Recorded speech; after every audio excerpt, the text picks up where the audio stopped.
rabbana laghafurun syakur. Asyhadu an la ilaha illallah wahdahu la syarikalah wa asyhadu anna Muhammadan abduhu wa rasuluh la nabiyya ba'dah. Allahumma shalli ala Muhammad wa ala alihi wa ashabihi ajma'in. Amma ba'd. Puji syukur kita panjatkan kehadirat Allah Subhanahu wa taala atas limpahan rahmatnya, limpahan anugerahnya, sehingga pada malam hari ini kembali kita diberikan waktu, diberikan umur, kesehatan untuk menghadiri acara kajian pada malam hari ini. Salam dan salam kita aturkan kepada junjungan kita Nabi besar Nabi Muhammad sallallahu alaihi wasallam, para sahabatnya, para tabi'in, tabi'ahum, wa man tabi'ahum bi ihsanin ila yaumiddin. Dan atas kehadiran Bapak Ibu hadirin semuanya, mudah-mudahan Allah memberikan ilmu yang bermanfaat fid dunya hatta akhirah. Ilmu yang bermanfaat itu adalah ilmu yang diamalkan. Kalau ilmu diperoleh namun tidak dimanfaatkan, nanti justru menjadi sesuatu yang memberatkan kita di akhirat. Maka doa kita adalah supaya mendapatkan ilmu yang bermanfaat. Pada malam hari ini kita akan masuk ke HPT halaman 168, yaitu tentang Kitabus Syiyam, catatan tentang puasa. Meskipun puasa sudah kita lewati, namun tidak ada salahnya kita bahas dan kita lihat kira-kira apakah ada pemahaman atau amalan kita yang tidak sesuai dengan Al-Quran dan Sunnah, terutama yang dipilih dalam HPT ini. Yang punya HPT boleh dibuka halaman 168, Muqaddimah, pembukaan, pendahuluan. Bismillahirrahmanirrahim. Qala Allah Ta'ala fi kitabihil aziz. Allah yang maha luhur berfirman dalam kitabnya yang mulia, ya ayyuhalladzina amanu kutiba alaikumus syiyam kama kutiba alal ladzina min qablikum la'allakum tattaqun. Hai orang-orang yang beriman, telah diwajibkan berpuasa atas kalian sebagaimana puasa juga diwajibkan kepada orang-orang sebelum kalian, la'allakum tattaqun. Tujuan utamanya agar kalian mencapai derajat takwa, agar kalian bertakwa. Banyak di antara kita yang insya Allah pernah mendengar bahkan hafal dengan dalil ini. Ya ayyuhalladzina amanu kutiba alaikumus syiyam kama kutiba alal ladzina min qablikum la'allakum tattaqun. Namun mungkin tidak banyak di antara kita yang mengetahui bahwa ayat ini adalah ayat yang mansuh, ayat yang mansuh atau diganti hukumnya. Seandainya ayat ini tidak dimansuh, tidak diganti hukumnya, maka kemungkinan kita tidak mampu mengerjakan ibadah puasa. Karena puasa kama kutiba alal ladzina min qablikum, sebagaimana puasa diwajibkan atas orang-orang sebelum kalian, sebelum Islam. Bahkan ketika Islam itu sempat terjadi selama 2 tahun. Puasa itu dimulai dari Isya sampai Maghrib. Jadi puasanya mulai dari Isya, begitu Maghrib buka, nanti Isya puasa lagi. Ya, ada 2 kejadian yang akhirnya ayat ini dimansuh dan menjadi busyra atau kabar gembira bagi orang iman. Yang pertama, seorang sahabat yang pada saat siang dia full berpuasa, kemudian datang ke rumah istrinya, nanya apakah ada lauk. Kata istrinya belum ada, nanti saya carikan dulu. Akhirnya dia nunggu istrinya datang, tertidur. Begitu bangun sudah adzan Isya, maka kemudian dia meneruskan puasanya sampai besok zuhur, pingsan, tidak kuat. Itu kejadian pertama. Kejadian kedua ya adalah sahabat Umar bin Khattab ketika habis sholat Isya, kemudian dia bicara, ngobrol dengan istrinya, biasa ya, laki istri dengan suami cerita-cerita begitu. Tiba-tiba betis istrinya tersingkap dan Umar bin Khattab tidak kuat menahan nafsunya, lalu kemudian istrinya disetubui,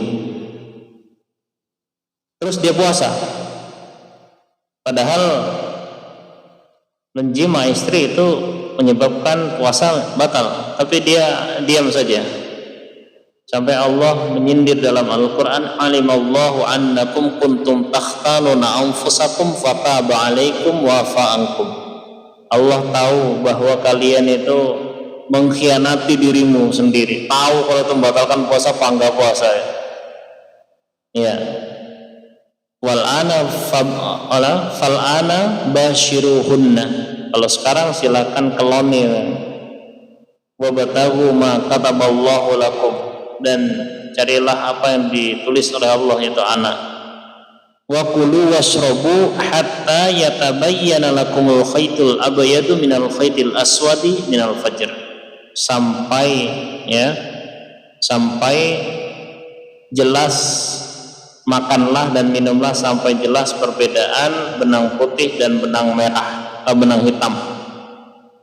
Maka kemudian para sahabat di tahun turunnya ayat itu, mereka mengambil benang hitam dan benang putih diikat di kakinya.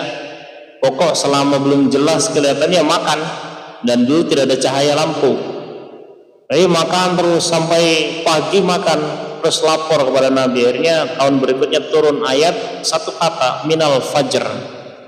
Jadi yang dimaksud benang putih dan benang hitam itu bukan benang beneran, tapi itu adalah bahasa kias, bahasa majas. Itu adalah putihnya fajar dan hitamnya malam. Nah sekarang sampai adzan subuh, maka sejak itu puasa berubah syariatnya khusus umat Islam, dimulai dari habis subuh sampai maghrib. Kalau zamannya orang-orang dulu, bahkan di zaman Rasulullah di awal-awal, mulai dari habis Isya sampai maghrib. Jadi makannya itu hanya maghrib sampai Isya. Alhamdulillah kita ayat ini dimansuh, diganti dengan ayat yang tadi saya baca 6, sehingga kita bisa melaksanakan puasa yang nyaman. Ayat selanjutnya, ayyaman ma'dudat, beberapa hari yang dihitung. Jadi puasa itu beberapa hari yang dihitung. Kalau kata Rasulullah, asyhru hakadha hakadha wa hakadha, wasyahru hakadha hakadha hakadha. Jadi bulan itu kadang 29, kadang-kadang 30. Di Ramadan itu kadang-kadang kita 29, kadang 30. Nah, kalau dalam hitungan Hijriyah adanya bulan itu hanya 29 atau 30. Tapi kalau di bulan Syamsiah ya, ada tanggal 28, ada yang sampai 29, ada yang 30, ada yang 31. Makanya Ramadan itu biasanya selalu maju, karena dalam hitungan tahun Qamariyah jumlah hari itu hanya 360 hari, sedangkan dalam hitungan Syamsiah bisa 365 dan seterusnya. Kadang-kadang maju 10 hari, misalnya ini awal bulan, nanti pertengahan bulan, dan seterusnya. Jadi Lebaran atau puasa maju terus biasanya. Nah, faman kana minkum maridun, siapa di antara kalian yang sakit, au ala safarin, atau dalam bepergian. Maridun yang dimaksud di sini adalah sakit yang apabila digunakan untuk berpuasa justru membahayakan jiwa. Tapi kalau sakitnya misalnya sakit gatal, panu, atau sakitnya sakit hati gitu, itu tidak terkena ya kemurahan untuk tidak berpuasa. Au ala safarin, atau dalam safar, perjalanan yang di situ paling tidak kalau dalam penjelasan hadis paling tidak jaraknya kurang lebih 80 km. Bukan perjalanan luar kota, karena luar kota dengan kota Blitar, dengan Kabupaten Blitar itu dekat loh. Jangan saya dari sini sudah beda kota ini. Nah, itu tidak termasuk safar. Jadi safar itu adalah perjalanan yang memang jauh, yang diperkirakan kalau dia dalam perjalanan itu justru tidak kuat. Namun untuk puasa Ramadan, seandainya safar lebih dari 80 kilo sekalipun mampu berpuasa, maka lebih baik berpuasa. Ya, lebih baik berpuasa. Karena ada sebagian orang yang memahami sunnahnya itu mokel. Coba buka dalilnya, itu bukan sunnahnya mokel, mubahnya. Mubah itu boleh mokel karena faktor tidak kuat. Tapi kalau memang mampu, maka lebih baik berpuasa. Nah, apalagi sekarang perjalanan tidak seperti dulu. Kalau dulu betul-betul capek. Saya pernah buka puasa di sahur di Kota Malang, buka puasanya di Kalimantan. Kenapa? Karena perjalanan Kalimantan itu dari Malang ke Surabaya itu bisa makan waktu 2 jam 3 jam. Tapi dari Juanda ke Balikpapan itu hanya 1 jam. Ya, kalau memang kuat puasa, maka tidak apa-apa berpuasa. Lebih baik berpuasa. Nah, ada sebagian orang yang pernah saya temui, sekelompok orang yang katanya mokel dalam safar itu adalah sunnah. Maka di waktu Ramadan mereka sengaja melakukan safar tanpa tujuan, hanya untuk mengerjakan mokel berjamaah. Kok aneh? Ini safar tidak ada tujuannya, naik kereta, nanti di kereta terus mokel bareng-bareng. Kenapa? Ini adalah sunnah katanya. Itu keliru dalam memahami sunnah yang dimaksud. Nah, faman kana minkum maridan aw ala safarin fa'iddatum min ayyamin ukhra, maka ada hitungan di hari yang lain di luar Ramadan. Wa 'alal ladzina yutiqunahu fidyatun ta'amu miskin. Ini juga ayat yang dimansuh. Seandainya tidak dimansuh, ini kacau balau juga ini. Dan bagi orang yang mampu berpuasa, maka mereka boleh mengganti fidyah memberi makan orang miskin. Jadi zaman dulu ketika ayat ini belum dimansuh, ayat ini baru turun belum dimansuh, maka seseorang yang kira-kira kaya itu ya bisa memilih, aku puasa apa kasih fidyah. Oh ternyata saya kasih fidyah saja, tidak puasa, tidak apa-apa dulu. Lalu kemudian ayat ini dimansuh, ya dimansuh di ayat selanjutnya. Di situ dikatakan faman syahida minkumus syahra falyasum. Siapa saja yang menyaksikan bulan Ramadan hendaklah berpuasa. Fidyah itu hanya untuk orang yang tidak mampu berpuasa. Nah, wa antasumu khairul lakum in kuntum ta'lamun. Kalau kalian berpuasa itu jauh lebih baik bagi kalian. Sakit, seandainya dia masih mampu berpuasa, jauh lebih baik berpuasa. Safar, dia mampu berpuasa, jauh lebih baik berpuasa. Mengganti fidyah, tapi dia mampu berpuasa, maka lebih baik itu berpuasa. Wa antasumu khairul lakum in kuntum ta'lamun. Syahrul Ramadan alladzi unzila fihi al-Qur'an. Pada bulan Ramadan, ya, bulan yang diturunkanlah Al-Qur'an. Jadi Al-Qur'an itu adalah sesuatu yang membawa kemuliaan yang luar biasa. Maka kita semua kalau ingin mulia, dekati Al-Qur'an. Dalam tafsir Ibnu Katsir, beliau menjelaskan bahwa Al-Qur'an dibawa oleh malaikat Jibril. Allah berfirman, la yamassuhu illal mutahharun. Tidak ada yang bisa menyentuh Al-Quran di Lauh Mahfud kecuali orang yang disucikan, yaitu malaikat Jibril alaihissalam.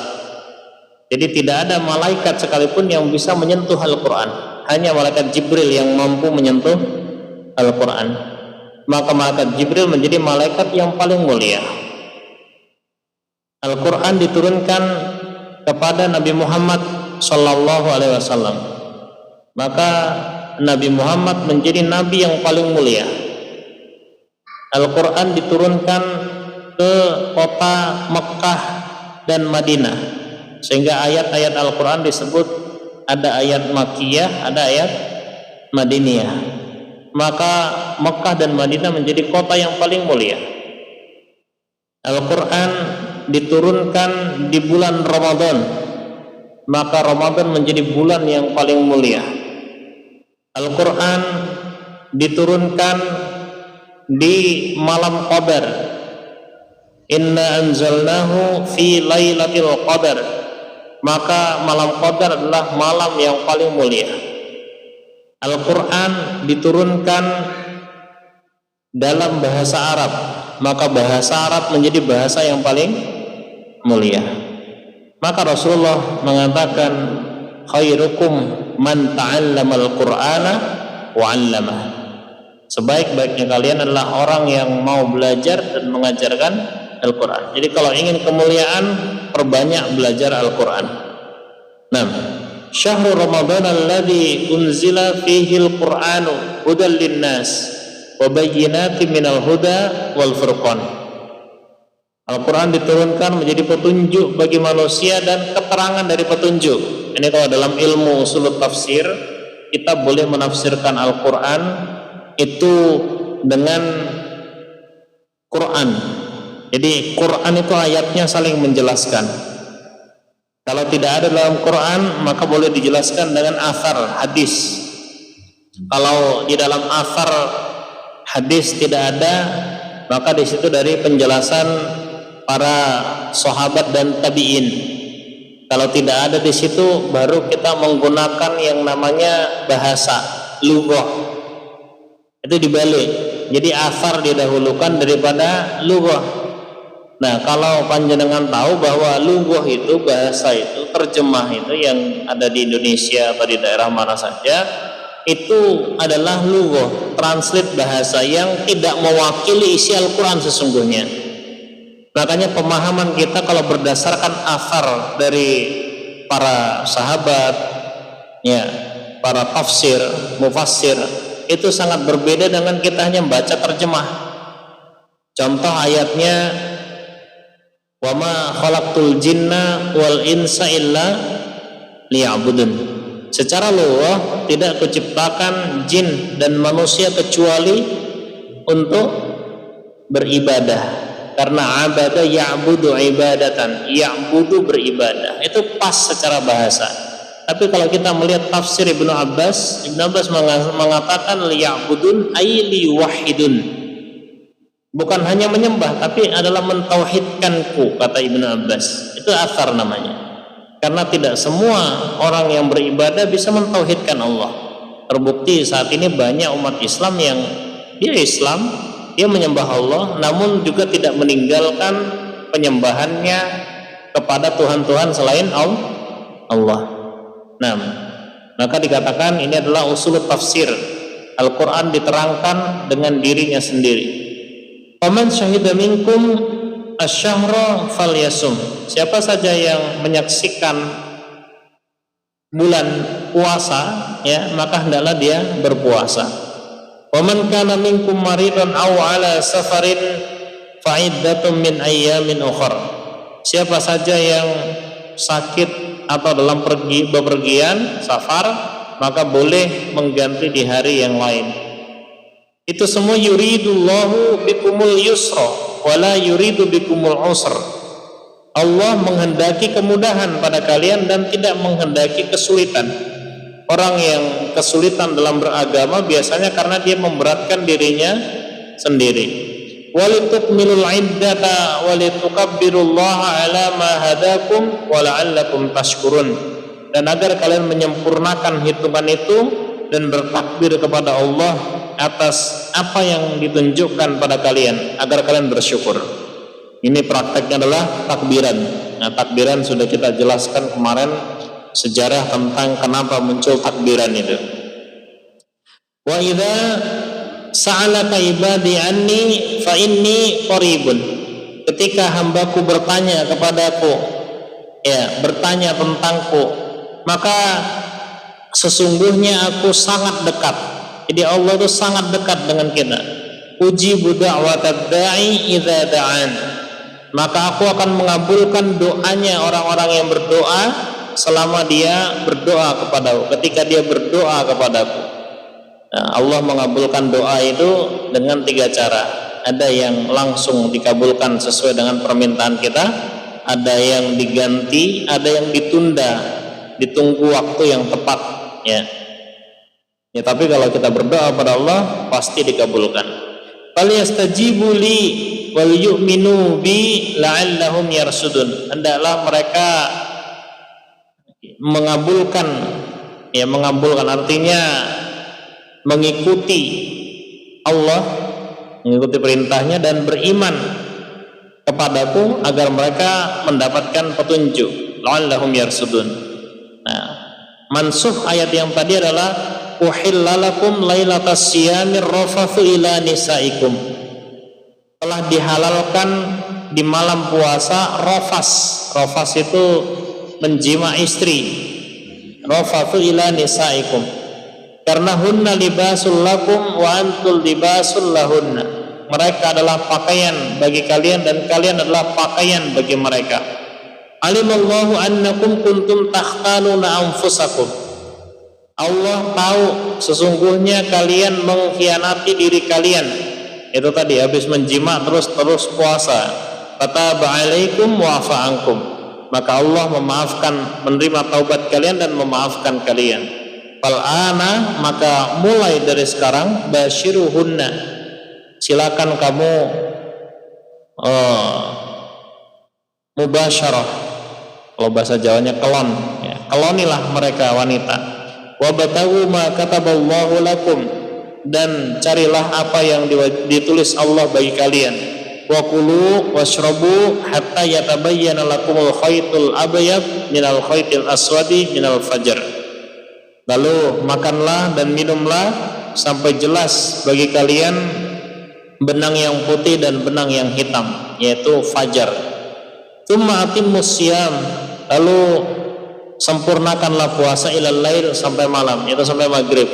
Wala tubashiruhunna wa antum aakifuna fil masajid, dan kalian jangan tidur bersama istri sedangkan kalian i'tikaf di masjid.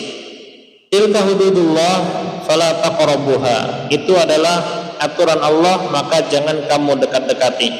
Kadzalika yubayyinullahu ayatihi linnasi la'allahum yattaqun. Seperti itulah Allah menerangkan ayat-ayatnya bagi manusia agar mereka bertakwa. Surat Al-Baqarah. Itu sebagai muqaddimah. Sekarang kita masuk ke bab fikihnya. Kaifiyatus siyam, bagaimanakah tata cara berpuasa. Idza syahidta syahr Ramadan, ketika kamu menyaksikan bulan Ramadan. Syahidta ini dalam dalil itu seperti ayatnya faman syahida minkumus syahra falyasum. Siapa saja yang melihat atau menyaksikan bulan Ramadan, maka hendaklah dia berpuasa. 6.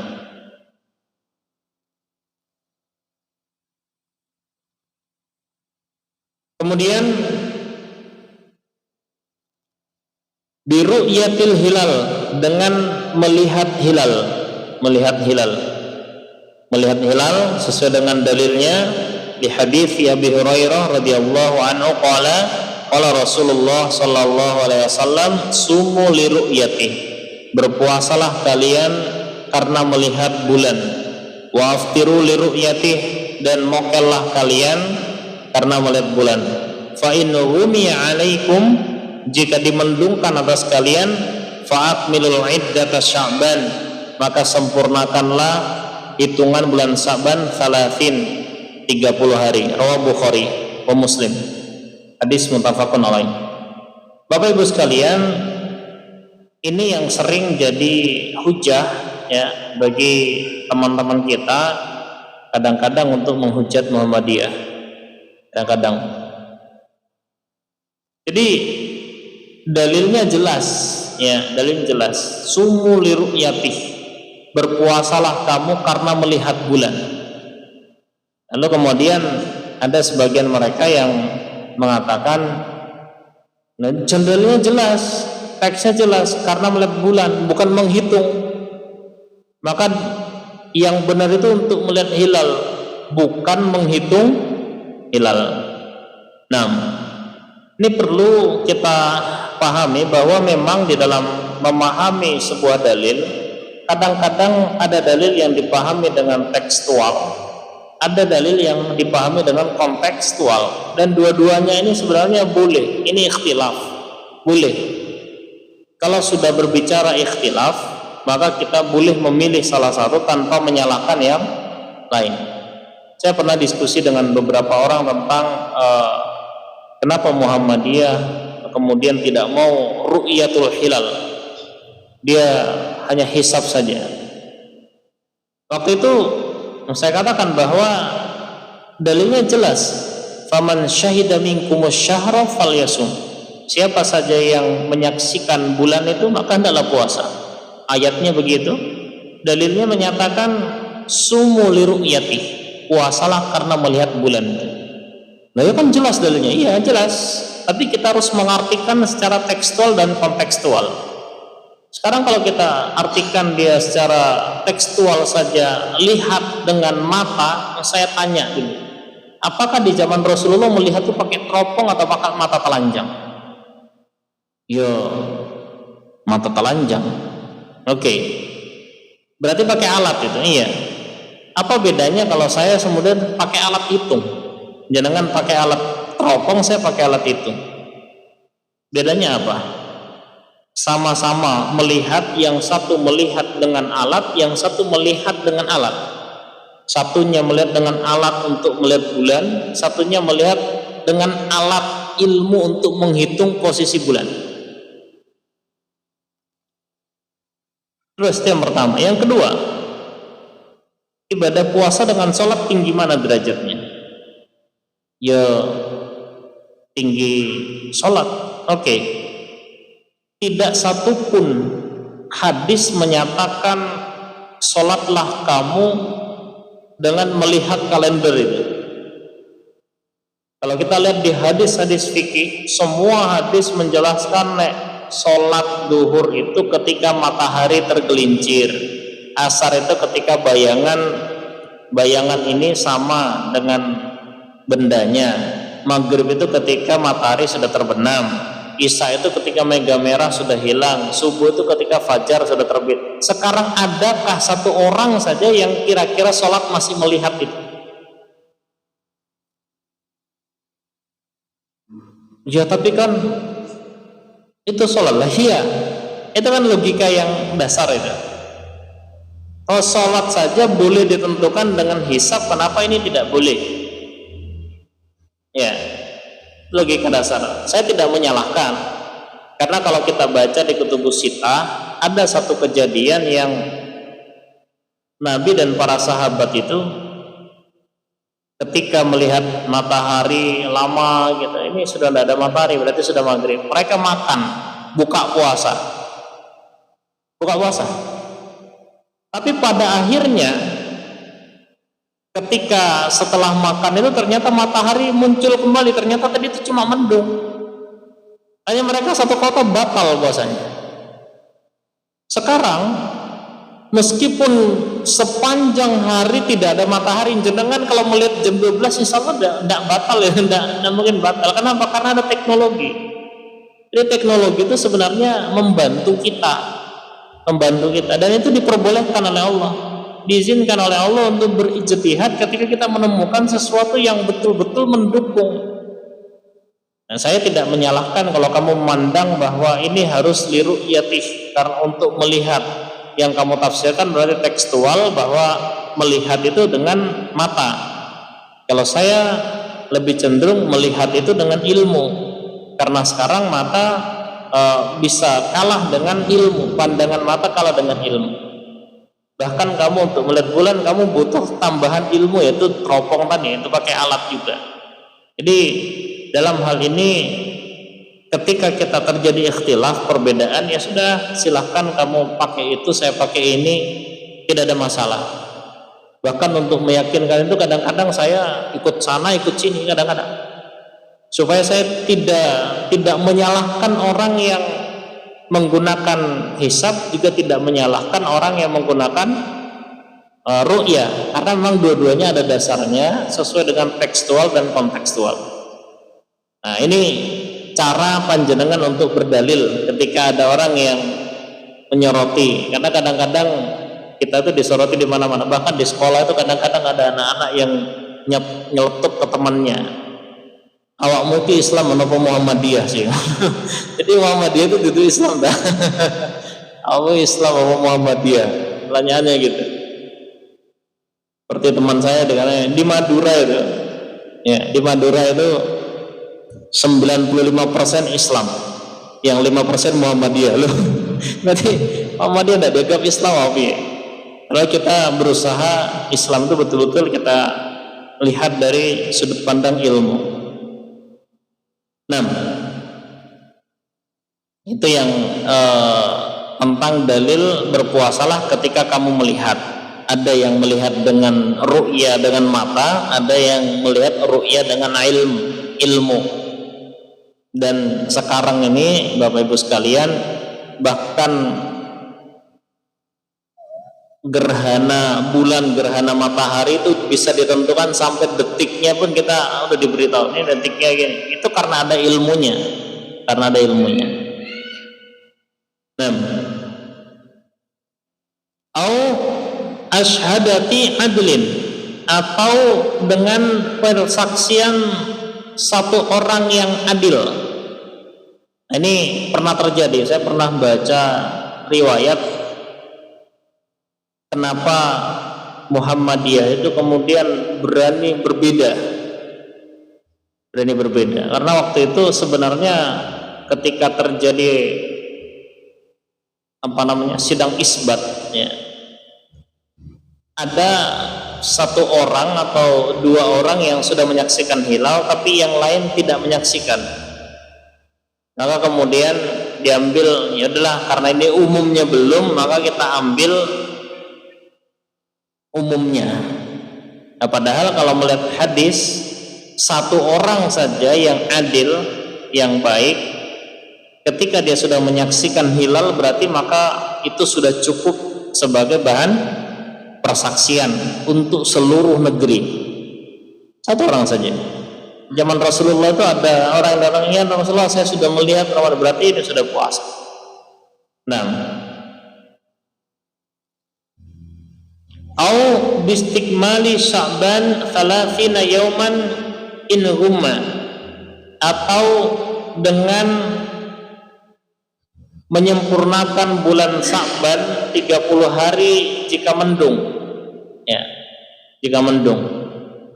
Au bil hisab, atau dengan hisab, atau dengan hisab. Ini sesuai dengan dalilnya. Liqaulihi ta'ala walladzi ja'ala as-samsa diya'an wal qamara nuran, dialah Allah yang menjadikan matahari sebagai cahaya, diya, wal qamara nuran, dan qamar bulan juga nuran, cahaya. Bedanya kalau diya itu bercahaya dari dirinya sendiri, kalau nur itu bercahaya karena pantulan dari cahaya yang lain. Wa qaddarahu manazila li ta'lamu adada as-sinina wal hisab, dan Allah juga menentukan, ya, menentukan beberapa manazilah, gugus, agar kamu mengerti bilangan tahun dan perhitungan, menunjukkan bahwa adanya matahari dan rembulan itu dibuat, itu adalah buat menghitung, menghisap. Nah, adapun dalil tentang penyaksian satu orang tadi, ada sebuah riwayat lima akhrajahu ashabus sunan wa Ibnu Hibban, dikeluarkan oleh ashabus sunan yaitu Sunan Ibnu Majah, At-Tirmidzi, Nasai, Abu Daud dan Ibnu Hibban, Darul Qutni wa Baihaqi wa Hakim min hadithi Ibni Abbas qala jaa Arabiyyun ila Nabi sallallahu alaihi wasallam. Ada seorang Arab. Orang Arab ini artinya orang Badui. Kalau sekarang kita bilang orang Badui. Kalau Arab itu orang Arab, kalau Arab itu orang Badui, orang desa. Ila Nabi sallallahu alaihi wasallam faqala inni ra'aitul hilal. Jadi ada orang Arab yang datang kepada Nabi, dia ngomong saya sudah melihat hilal. Yang lain tidak ada yang lihat, tapi orang Arab ini mengaku melihat hilal. Faqal, maka Nabi bertanya, atashhadu an la ilaha illallah? Apakah kamu bersaksi bahwa tidak ada Tuhan yang patut disembah selain Allah? Qala na'am. Iya. Nabi bertanya, atashhadu anna Muhammadar Rasulullah? Apakah kamu juga bersaksi bahwa sesungguhnya Nabi Muhammad utusan Allah? Qala na'am. Qala, maka Nabi bersabda, ya Bilal adzin fin nas falyasumu ghadan. Mendengar satu persaksian orang ini saja, kemudian Nabi menyuruh Bilal, umumkan, beritahu manusia agar mereka besok berpuasa. Nah, wali hadis Ibnu Umar radhiyallahu an, dan karena hadis dari Ibnu Umar radhiyallahu an, qala taran nasu al-hilala fa akhbartu Rasulullah sallallahu alaihi wasallam inni ra'aituhu fasoma wa amara an-nasa bisiyami. Ketika saya melihat rembulan hilal, maka saya lapor kepada Rasulullah sallallahu alaihi wasallam, maka kemudian Nabi berpuasa. Dan setelah berpuasa itu kemudian Nabi juga memerintahkan manusia untuk berpuasa, menunjukkan bahwa persaksian satu orang itu sudah cukup. Ya, sudah cukup. Nah, kalau sekarang itu yang diperdebatkan, setelah saya mencoba untuk diskusi, yang diperdebatkan itu sebenarnya adalah derajat munculnya hilal. Kalau hisab itu munculnya berapa persen, ya, berapa derajat sudah dianggap. Kalau ru'yah itu harus sekian derajat.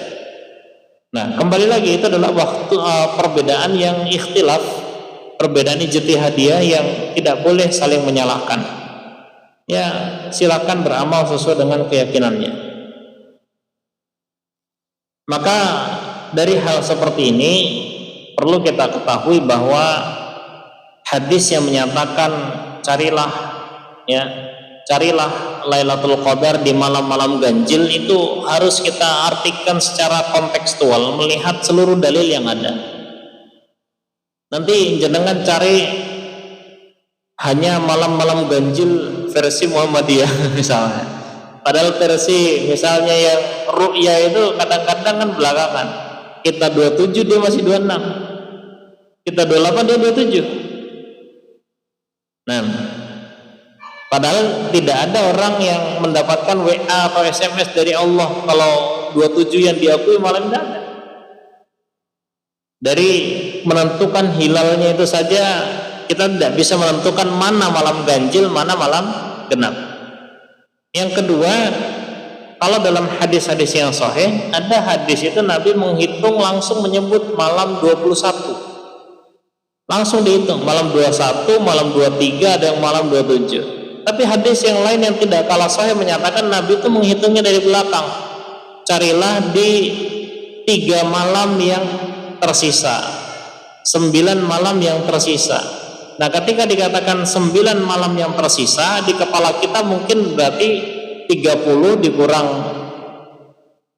9 berarti 21. Permasalahannya kalau Ramadan itu hanya 29. 9 kurang 29 kurang 9 berarti malam ke-20. Maka yang paling benar kata Rasulullah, carilah di 10 malam yang terakhir. tidak usah dibedakan malam genap dan ganjil, karena kita tidak tahu yang mana yang ganjil versi yang dikehendaki Allah, karena baik hitungan hisab maupun ru'yah semua adalah ijtihadiyah manusia dalam menerjemahkan ayat.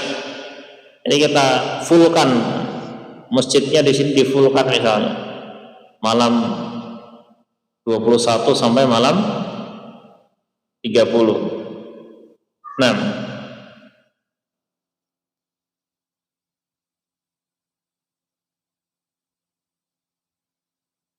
fasum mukhlison niyataka lillahi ta'ala, maka kalau kamu sudah yakin bahwa besok puasa, puasalah dengan mengikhlaskan niat lillahi ta'ala, dengan mengikhlaskan niat lillahi ta'ala, karena ini adalah separuh dari seluruh amal, itu adalah mengikhlaskan niat. Artinya seseorang sudah harus berniat untuk puasa itu sebelum terbit fajar, dan ini tidak untuk 1 bulan. Ustaz niati puasa 1 bulan, enggak, tapi setiap hari kita harus memasang niat, harus berniat bahwa besok adalah puasa Ramadan. Maka kalau dalam mazhab Imam Syafi'i itu kemudian sampai dilafazkan niat itu supaya tidak lupa. Namun kalau mazhab imam yang lain termasuk yang kita gunakan, niat harus dipasang tapi tidak harus dilafazkan. Nah, dalilnya liqaulihi ta'ala wa ma umiru illa liya'budullaha mukhlishina lahuddin, dan tidaklah mereka diperintah kecuali hanya untuk menyembah Allah, beribadah kepada Allah dengan mengkhususkan agama padanya. Jadi puasanya saya betul-betul mengerjakan puasa ini hanya untuk Allah, bukan karena tidak enak sama orang lain. Maka termasuk ada dalil maudhu, hadis maudhu yang sering disampaikan dan saya masih sering mendengar itu, sumu antasihu. Pernah dengar itu ya? Berpuasalah maka kalian akan sehat. Ini hadis maudhu, hadis palsu yang tidak boleh kita sampaikan. Jadi kalau puasa, puasalah karena Allah, carilah pahala. Ada penurusan kesehatan itu otomatis diberikan oleh Allah Subhanahu wa taala. Tidak perlu diniati saya puasa ini biar sehat. Nanti niat karena Allah hilang. Karena Allah itu tidak mau diduakan. Mukhlishina lahuddin, hanya khusus untuk Allah saja. Nah, lagi sekarang kadang-kadang puasa apa? Puasa ini, mau cari jodoh ya. Puasa kok cari jodoh. Puasa cari kesaktian, puasa cari ini, cari ini. Puasa cari ridho Allah, tidak lebih dari itu.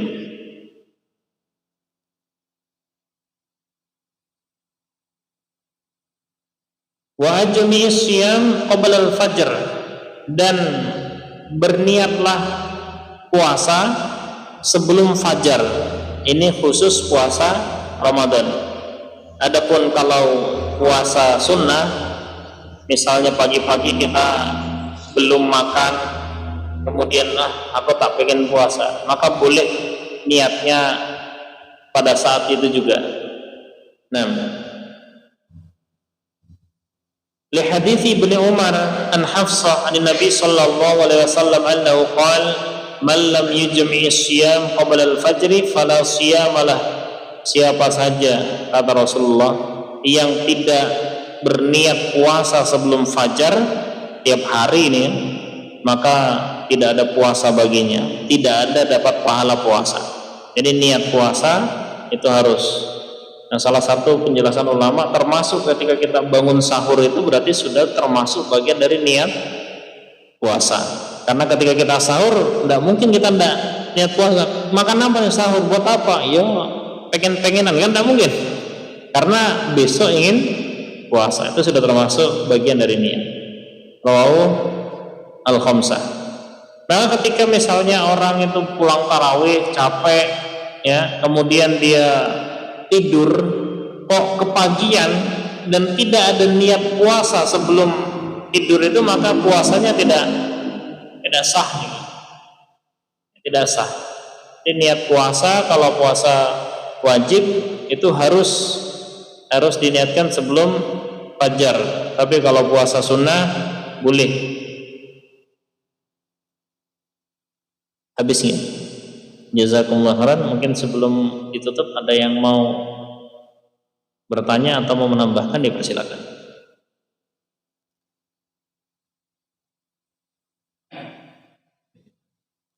Tafadhol, monggo.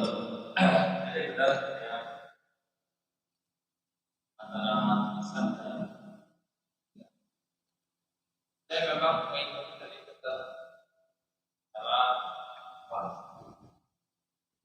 saya sampai 2011 saya masih di ada di sini ketika sedang kesempatan 2011 ada satu yang pas saya dari situ saya galau dan semenjak itu saya mencari dalil-dalil dalam Al-Quran. Banyak dalil dalam Al-Quran perbentukan kisah atau ilmu astronomi. Saya sampai belajar baca karyanya yang sakit lagi mengenai kain tempat. Itu banyak sekali tentang dasar-dasar ilmu astronomi, termasuk dasar-dasar Allah menyampaikan di situ kami ciptakan matahari dan bulan sebagai perhitungan waktu yang jelas bagi kalian. Perhitungan waktu. Kemudian Allah juga menyampaikan beredar dalam garis edarnya. Jadi dengan ilmu astronomi yang ada di dalam materi, termasuk Big Bang, ledakan awal itu. Dalam Al-Quran disebutkan Allah menyampaikan, tahukah kalian semuanya langit dan bumi dulu adalah buntu. Terus kami pisahkan awal-awal banyak. Dari situlah terjadinya Big Bang. Dari situ saya mempelajari banyak mengenai dasar-dasar mengenai kisah ternyata dalil kisah itu berdua dilakukan. Kenapa kok tidak diterapkan zaman Rasulullah, sahabat, tabi'in, dan Muhammadiyah mengawali di situ dengan teknologi dasar ilmu astronomi.